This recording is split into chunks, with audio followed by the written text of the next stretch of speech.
हज़रत मुआज़ बिन जबल। हज़रत मुआज़ बिन जबल नबी करीम के बहुत करीबी सहाबी थे। आपने उनकी इल्मियत और फ़क़ाहत को बहुत सराहा। एक मर्तबा हुज़ूर ने उनसे फ़रमाया, ए मुआज़, मैं तुम्हें सबसे ज़्यादा महब्बत करता हूँ। और नसीहत फ़रमाई कि हर नमाज के बाद ये दुआ पढ़ा करो, ए अल्लाह, मेरी मदद फ़रमा कि मैं तेरा ज़िक्र, तेरा शुक्र और तेरी अच्छी इबादत कर सकूँ।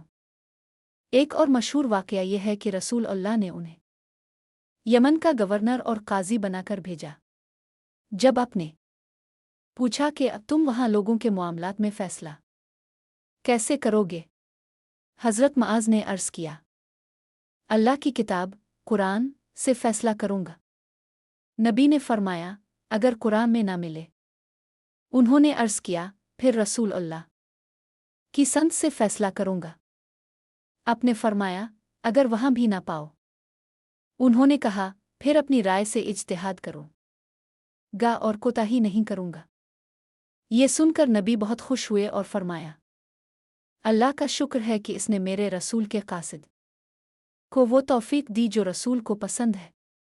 हज़रत मुआज़ बिन जबल का इंतकाल 18 हिजरी में ताउन अमवास के मौके पर शाम में हुआ।